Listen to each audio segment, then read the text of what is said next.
একদম সহজ পদ্ধতিতে ভীষণ মজাদার বিফ মোমো খুব সহজেই তৈরি করে ফেললাম। আসসালামু আলাইকুম এভরিওয়ান, সবাই কেমন আছেন? আশা করি সবাই খুব ভালো আছেন। আবারও চলে এসেছি নতুন একটি রেসিপি নিয়ে। আজকে তৈরি করেছি অসম্ভব মজাদার বিফ মোমো। মোমোগুলো তৈরি করা কিন্তু খুবই সহজ আর খেতে কিন্তু অসম্ভব মজাদার হয়ে থাকে। কোনো রকম ঝামেলা ছাড়াই মজাদার বিফ মোমোটা কিভাবে তৈরি করেছি সেই রেসিপিটি আজকে আপনাদের সঙ্গে শেয়ার করব। আশা করি রেসিপিটি খুব সহজ এবং ভালো লাগবে। তো চলেন এই মজাদার বিফ মোমো তৈরির ফুল রেসিপিটি দেখে নেই।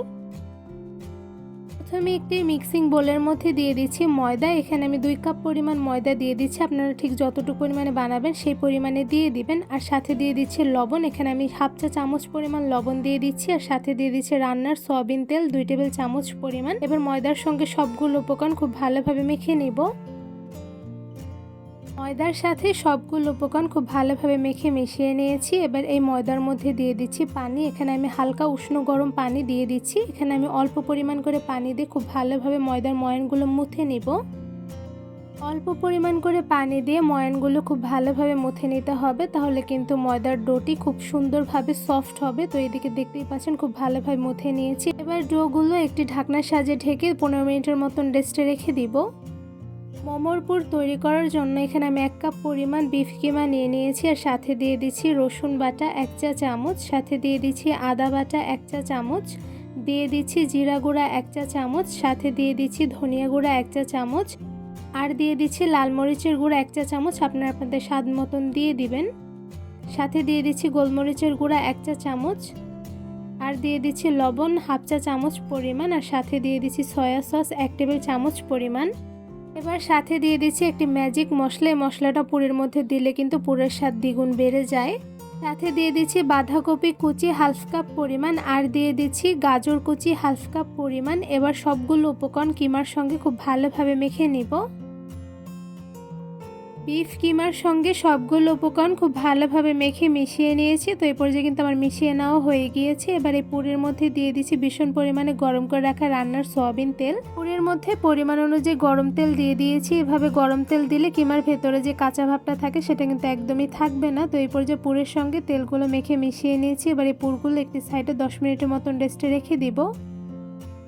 কিছুক্ষণ ময়দার ডোগুলো রেস্টে রেখে দেওয়ার পর দেখতেই পাচ্ছেন ভীষণ পরিমাণে সফট হয়েছে। এবার এই ডো থেকে অল্প পরিমাণ করে ছোট সাইজের একটি লিচি কেটে নিয়েছি রুটি বেলার জন্য। আর বাকি যে ময়দার ডোগুলো আছে সেগুলো একটি ঢাকনা দিয়ে ঢেকে একটি সাইডে রেখে দিব।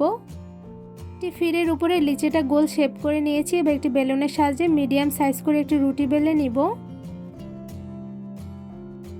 মিডিয়াম সাইজ রেখে রুটিটা কিন্তু অনেকটা পরিমাণে বেলে নেওয়া হয়ে গিয়েছে। আর রুটিটা কিন্তু খুব একটা বেশি মোটা রাখিনি, অনেকটা পরিমাণে পাতলা রেখে কিন্তু বেলে নিয়েছে। তো এখানে দেখতেই পাচ্ছেন কতটুকু পরিমাণে পাতলা রেখেছি। এবার একটি স্টিলের গ্লাস নিয়ে নিয়েছি রুটিগুলো কাটার জন্য। দেখেন আমি মিডিয়াম সাইজ করে রুটিটা কেটে নিচ্ছি।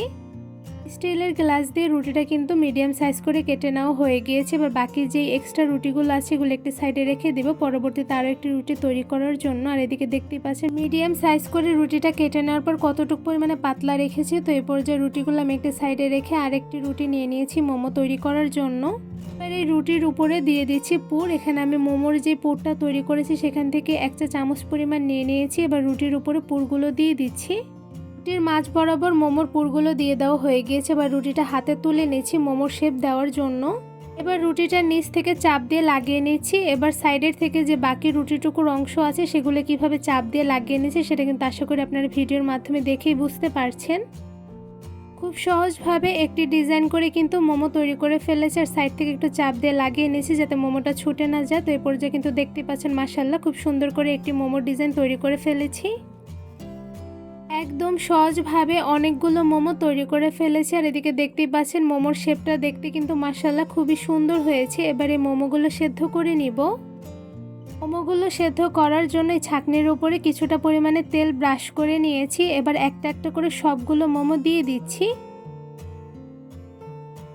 সবগুলো মোমো একটা একটা করে দিয়ে দেওয়া হয়ে গিয়েছে। আর মোমোগুলো কিন্তু একটু সরিয়ে দিয়েছি যাতে একটার সঙ্গে একটা লেগে না যায়। তো এরপর যে মোমোগুলো একটি ঢাকনার সাহায্যে ঢেকে 10 থেকে 15 মিনিট সময় নিয়ে সেদ্ধ করে নিব। 15 মিনিটের মতন মোমোগুলো সেদ্ধ করে নিয়েছি। এরপর যে সবগুলো মোমো খুব ভালোভাবে সেদ্ধ হয়ে গিয়েছে। এবার এই মোমোগুলো আমি একটি পাত্রে বেড়ে নিব। কোনো রকম ঝামেলা ছাড়াই খুব সহজভাবে তৈরি করে ফেলেছি অসম্ভব মজাদার বিফ মোমো। এই বিফ মোমোগুলো দেখতে যেমন মাশাআল্লাহ সুন্দর হয়েছে, খেতে কিন্তু অসম্ভব মজাদার হয়ে থাকে। এই বিফ মোমোগুলো খেতে যে কতটা পরিমাণে মজাদার হয় তা একবার বানিয়ে না খেলে কিন্তু একদমই বুঝবেন না। আমি একটা মোমো আপনাদের একটু ভেঙে দেখাচ্ছি অ্যাকচুয়ালি ভিতরে কেমন হয়েছে। তো এরপর যে দেখতেই পাচ্ছেন মাশাআল্লাহ ভিতরে কিন্তু দেখতে খুবই লোভনীয় হয়েছে। ঘরের সবার জন্য কিন্তু খুব সহজে এই মোমোগুলো বানিয়ে দিতে পারবেন, আর সাথে কিন্তু অনেকদিন পর্যন্ত ফ্রোজেন করে রাখা যাবে। মোমোগুলো এমনি খেতে যেমন ভালো লাগে, সাথে কিন্তু সস দিয়ে খেতে আরো বেশি মজার হয়ে থাকে। বিফ মোমো তৈরির রেসিপিটি কেমন লেগেছে অবশ্যই কমেন্ট করে জানাবেন। রেসিপিটি ভালো লেগে থাকলে আমার চ্যানেলটি সাবস্ক্রাইব করে ভিডিওতে লাইক কমেন্ট শেয়ার করে আমার পাশেই থাকবেন। আজকে এখানেই বিদায় নিচ্ছি, দেখাবো অন্য কোনো ভিডিওর মাধ্যমে। সবাই সুস্থ থাকবেন, ভালো থাকবেন, আল্লাহ হাফেজ।